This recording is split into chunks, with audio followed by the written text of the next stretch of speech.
आज की बड़ी खबर, इंजीनियर कोमल सिंह दोहरे जी प्रदेश अध्यक्ष बामसेप उत्तर प्रदेश जी पे फ़ोन आया आगरा से। कांग्रेसी बाबा के चटुकार लोगों के द्वारा उन लोगों ने कहा कि साहब इटावा जिला में कार्यक्रम लग रहा है, उस कार्यक्रम में माननीय गौतम वानसोड़े जी आ रहे हैं, समीक्षा प्रभारी नई दिल्ली, उनके कार्यक्रम करने दिया जाए, उनके कार्यक्रम में किसी प्रकार का कोई दखल अंदाज न दिया जाए, उसमें किसी प्रकार का कोई सवाल जवाब न किया जाए। तो इंजीनियर कोमल सिंह जी कह रहे हैं कि क्यों सवाल जवाब करने के लिए आप लोगों ने सिखाया? सवाल जवाब करना कौन सी बड़ी गुनाह है?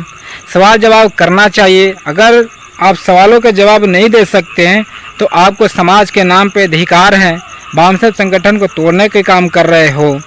और गौतम वानसोड़े ने कुछ महीना पहले उन्होंने कहा कि बामसेप से गद्दार लोगों को 10 प्रचारकों को निकालने का काम किया और 10 प्रचारक निकाले तो हमने जिद पे आकर जो कि 20 प्रचारक निर्माण किया, और जो कि ऐसा कोई बात नहीं है। अगर ऐसा कोई प्रचार होता, उन्होंने कहा कि हमारा संगठन में किसी प्रकार का कोई हानि नहीं हो रहा है और तो और हमारे कार्यकर्ता और प्रचारक बढ़ ही रहे हैं।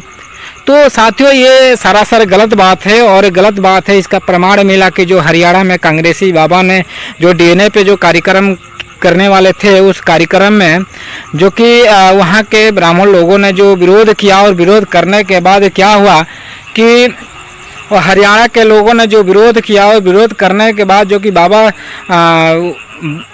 जो कि कांग्रेसी बाबा के पीछे जो पब्लिक नहीं थी, तो पब्लिक नहीं थी जिस पब्लिक के पीछे उन्होंने अपने उड़ने का काम करते थे, जो कि जहां से धमकियां मिलती तो वहीं पर कार्यक्रम करने का काम करते थे अक्सर, जो कि अब उनके पीछे से पब्लिक भाग गई है, इसलिए उनके पैर तले जमीन खिसक गई है। तो उन्होंने हरियाणा में कार्यक्रम न करके भागते भागते गए तो दिल्ली में कार्यक्रम करने का काम किया। ये बहुत बड़ा सबूत है। और उन्होंने अपने आप को गलतियों पे पर्दा डालने के लिए पंच पकवान का भी विषय चलाने का काम किया। कुछ इसका मतलब कि पंच पकवान का विषय चलाने के बाद उन्होंने अपने आप को फील्ड में सही साबित करना चाहते कि मैं समाज हित में काम कर रहा हूं, क्योंकि ये लोग फील्ड में उतरेंगे तो हमारी काली करतूतों को इन लोगों ने प्रचार प्रसार करेंगे तो हमारी जो सच्चाई उजागर हो जाएगी। तो अपनी सच्चाई को जो कि दबाने के लिए, कार्य करतूतों को दबाने के लिए इन लोगों ने पंच पकवान चलाने का काम किया था, जो कि अब पंच पकवान भी अब खत्म हो चुका है। क्योंकि जो कि ये जो संविधान के दायरे में रहकर काम करने वाले लोग हैं, जो प्रदीप अम्बेडकर जी है, मनोज पासी जी है, इन लोगों ने सबूत और डॉक्यूमेंट्स के साथ में जो प्रचार प्रसार कर रहे हैं और जो काम कर रहे हैं, जो समाज हित में काम कर रहे हैं, तो समाज को फायदा हो रहा है, संगठन को फायदा हो रहा है।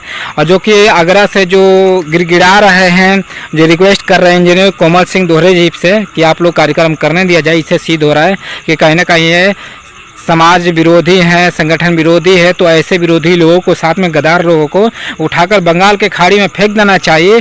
और ये कॉल रिकॉर्डिंग आप लोग सुनिए। कॉल रिकॉर्डिंग से सुनने के बाद आप लोग चिंतन मन करिए कि वास्तव में समाज के गद्दार लोग कौन हैं और किसका साथ सपोर्ट करना चाहिए। तो सबसे पहले वो आप कॉल रिकॉर्डिंग सुनिए और सोचिए और समझिए। और बड़े भाई जय मूल्यवासी। जय मूल्यवासी सर जी, जय मूल्यवासी। क्या हाल चाल? भूल गए छोटे भाई को? अरे भाई साहब कैसी बात कर रहे हैं आप भूलने वाली चीज हो क्या? अच्छा, चलो ठीक है, तो हुआ तो अपने भाइयों को ही भूलूंगा। नहीं नहीं, अरे सब लगे हैं मिशन में, सब काम कर रहे हैं। और बस ठीक है, आपकी एक्टिविटी देखते रहते हैं। वैसा उस दिन आपने मैनपुरी में वो हो रही है, आपने कार्यक्रम किया, देखा मैंने। लगे रहते हैं भाई साहब। देखिए, ठीक है, महापुरुषों की विचारधारा है, जागृति का दीपक नहीं बुझना चाहिए। नहीं नहीं, बिल्कुल मेरा तो यही मानना है सर कि जितना, देखिए मेरा ये कहना मानना ये है कि जितने ज्यादा कार्यक्रम ब्राह्मणों के विरोध में होंगे देश में, हाँ उतना ज्यादा जागृति, उतना ज्यादा है। अब ये थोड़ा वही बड़ा थोड़ा वो है कि हम लोग नहीं, अब आप तो चलो नहीं, आप घर के आदमी हो, हमारे मित्र हो, वो हम लोग नहीं, हम तो जब आपको बड़ा भाई मान के चलते हैं। 10-12 साल से हम लोग एक दूसरे से संपर्क में हैं और खून से बड़ा रिश्ता विचारधारा का होता है, सब बताते हैं आप लोग। होना भी चाहिए, विचारधारा का रिश्ता सबसे बड़ा होता है। कष्ट वहाँ होता है भाई साहब जब बिना करे कोई अपराधी बना दे। कुछ तो गलतियां तो हुई है भाई साहब। देखिए, जैसे मान लीजिए कोमल सिंह ने ना फंड की चोरी करी, ना किसी के साथ बलात्कार किया, ना समाज के साथ गद्दारी की, है ना। जी। और अगर ये सब आरोप लगा दिए जाए तो कैसा लगेगा बताइए। नहीं, ये तो बात सही है, लेकिन या उस चीज कुछ का गलत है, कुछ देखिए, हाँ। हमारा तो कहना ये है भाई साहब, कुछ गलत फहमी में हमारे भाई बिछड़ गए, है ना। तो ये उसको बैठ जैसे उस दिन आप थे लखनऊ में, अगर रहे होंगे तो मेश्राम जी से कोई गलत सवाल नहीं किए जा रहे थे, सब सकारात्मक सवाल चल रहे थे, है ना। हम लोगों के हकीकत बताएं सर, कोमल साहब क्या हुआ, इतनी बड़ी तोड़फोड़ हुई कि लोग बहुत सुनिए। तो उसमें भाई बुद्ध ने क्या कहा, बुद्ध ने कहा कि अगर कोई कारण है तो उसका निवारण जरूर है। जी जी जी। समस्या का कोई ना कोई कारण होता है, बुद्ध ने कहा। तो अगर कारण मिल जाए तो निवारण मिल जाता है। जैसे डॉक्टर लोग कारण तो ढूंढते हैं बीमारी का, हम कारण को ढूंढ नहीं रहे हैं कि कारण क्या है, और उसके रिजल्ट पर फोकस करके त्राही मचा दें तो वो गलत है। उस दिन वही कारण जब ढूंढा गया तो ये पाया गया कि साहब से कुछ सवाल पूछे जाएं, मेश्राम साहब से। जी जी। और जगतपाल जी से हमने कहा देखिए आप सीनियर हैं, कार्यकर्ता हैं, आप पूछिए। तो सवाल पूछे तो उसमें आप तो खुद ही रहे होंगे, क्या राष्ट्रीय अध्यक्ष की ऐसी भाषा शोभनी थी? मैंने क्या कहा, टूट इतनी बड़ी हुई कि सभी पहुंचते रह गए। नहीं, वो तो शुरुआत का ही मामला था, हम लोग तो समझते। मैं आपसे पूछ रहा हूँ, क्या मेश्राम साहब की वो भाषा शैली जो है कार्यकर्ताओं के प्रति अच्छी थी, ये बताइए। क्या बताएं सब, वही हम लोग तो बताइए, अच्छी थी तो बताइए, खराब थी तो बताइए। अब क्या कह सकते हैं भाई साहब, कहना कुछ, हम क्या कुछ नहीं कहा जा सकता। उसके बाद अरविंद ने कुछ सवाल पूछे, कन्नौज के अपने जिला अध्यक्ष हैं, तो एकदम पकड़ो साले, बैठो, पकड़ो, कौन है इसको, बिठाइए, इधर लाइए इसको। तो उस तरीके से जो है, और आप इत्मीनान से बोलते कि भाई अभी ये कार्यक्रम चल रहा है, अभी आप लोग डिस्टर्ब मत करिए, आपको जो सवाल पूछना है हमसे आइए, ऊपर अकेले में पूछिए आगे, ये भी कह सकते थे आप। वहाँ सैकड़ों कार्यकर्ताओं के सामने आप बेइज्जत नहीं करते लोगों को। तो जो लोगों में असंतुष्टता हुई तो लोगों ने फिर सवाल जवाब किए, तो उसमें आप सवाल जवाब तो थे नहीं आपके पास, तो नए नए प्रोपोगंडा के तहत जो है संगठन को तोड़ दिए। तो तोड़ने में मेश्राम साहब का ही हाथ है। मेश्राम साहब कहते हैं कि मुझे बांध से चलाना मेरी प्राथमिकता में नहीं है, ये तो ऑडियो वीडियो सब में पड़ा हुआ है। तो ठीक है भाई, आप कांसीराम साहब की तरह राजनीति में उतर गए थे या उतर रहे हैं, तो आपको वही संभालना चाहिए, इधर दे देना चाहिए तो दूसरे लोगों को। बहुजन क्रांति मोर्चा आप रहोगे, भारत मुक्ति मोर्चा आप रहोगे, बीएमपी भी आप रहोगे, तो बाकी लोग को कैसे आप संतुष्ट कर पाओगे? तो ये सब चलिए ठीक है, वो लगे हैं हम लोग भी। चलिए, एक निवेदन के लिए फोन किया था सर आपके पास। हाँ। और बड़े भाई हो कि अरे यार, इटावा में जो कार्यक्रम गौतम मंसूर जी का हो रहा है, ठीक है, अब वो तो पूरे 75 जिलों में लगा है ना। अब इटावा का प्रभारी मुझे बना दिया, कार्यक्रम आप कराइए, है ना सर। अब वो कार्यक्रम हम लोग करा रहे हैं, है ना। तो अभी अर्जुनेश लगातार सोशल मीडिया पे उल्टा सीधा लिख रहा है कि हम ऐसी तैसी मार देंगे, ये कर देंगे, वो कर देंगे। नहीं, अगर ऐसे लिख रहे हैं तो वो गलत है। सुनो, अर्जुनेश से मेरी बात हुई थी कि इटावा में कार्यक्रम लगा है मंसूर जी का, ठीक जी। तो मैंने कहा आपके अंदर जो मैं आपको लिस्ट भेजूंगा। सुनिए तो मेरी बात सुनिए, आप लिस्ट भेजेंगे, हम आपकी बात से सहमत हैं। तो मैंने कहा आप अगर सवाल जवाब कर सकते हैं तो उनसे सवाल जवाब पूछिए, क्योंकि उनको कार्यक्रम करने का अधिकार है, ठीक है। जी। संवैधानिक अधिकार है, आपको भी संवैधानिक अधिकार है कि जो भी सामाजिक कार्यक्रम हो रहे हैं आप सवाल जवाब पूछ सकते हैं। और अगर कोई सवाल जवाब नहीं दे सकता है, ठीक, मतलब अश्लील ना हो, ऐसे ना हो, असामाजिक सवाल ना हो, अगर सामाजिक सवाल है आप पूछ सकते हैं। और अगर सवाल देने से आदमी भाग रहा है तो ऐसे भगोड़े को कार्यक्रम करने की अनुमति देनी नहीं चाहिए। नहीं, देखिए मेरी बात, देखिए मेरा कहना ये है कि कार्यक्रम हो रहा है, तो देखिए आप जैसे और कार्यक्रम कर रहे हैं, कोई मैंने सिद्दीकी जी को मैसेज सुनिए, मैंने सिद्दीकी जी को मैसेज भेजा था।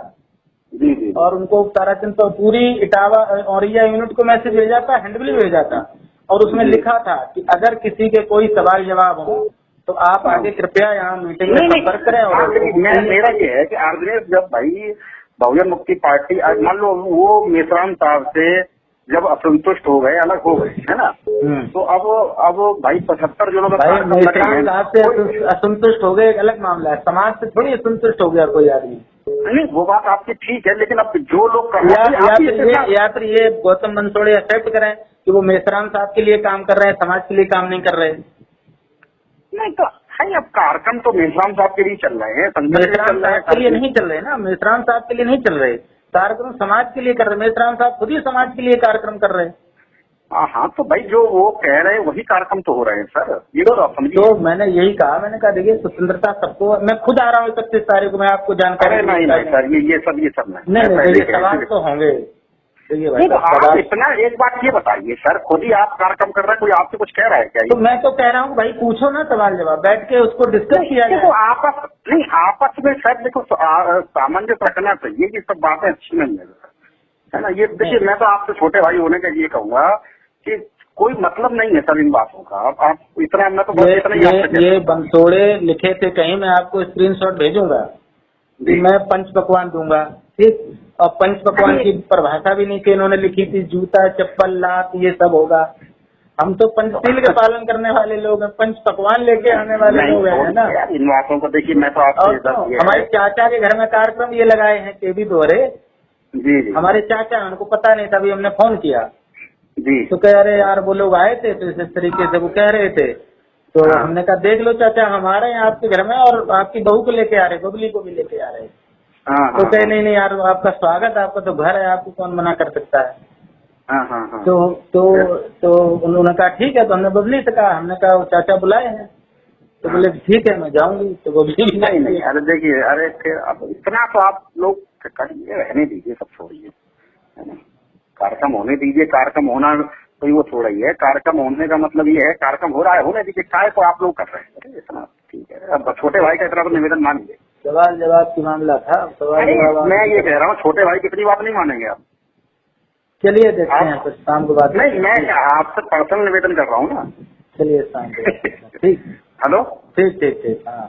मैं आपसे पर्सनल निवेदन कर रहा हूँ, छोड़ो जो हो रहा है होने दो, आप लोग कर रहे हैं। तो आप आगे करिए। बंसोड़ी जगह पे आप अपना लगा दीजिए ना, उसको काहे लगा रहे हो? मैं ही कार्यक्रम करा रहा हूँ, इसलिए तो निवेदन कर रहा हूँ सर। अध्यक्षता भले ही उसकी है, उसका तो केवल नाम है, मेरी बात समझे आप।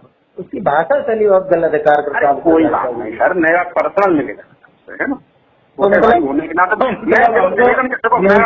मैं बात समझे कि सर, मैं अपने बड़े भाई से निवेदन कर रहा हूँ, मैं कोई वैसी बात नहीं कर। तो आप सवाल जवाब नहीं पूछने दोगे क्यों? अरे छोड़ो यार, क्यों अगले औरैया आ रहे हैं वो, मेरी बात समझे।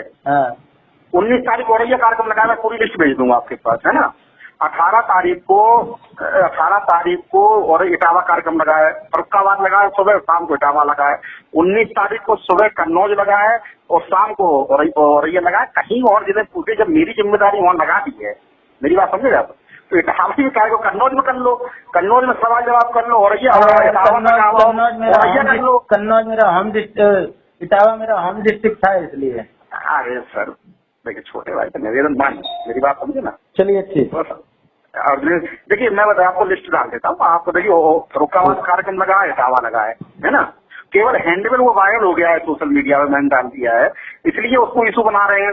नहीं तो ना तो देखिए, 18 तारीख को सुबह फरुखाबाद है, शाम को इटावा है, फिर 19 तारीख को कन्नौज है, शाम को औरैया, 4 जिलों में कार्यक्रम कानपुर देहात में लगा है उसी गौतम बंसोड़े जी का, है ना। तो जो वो है वो उसको खाए, है ना।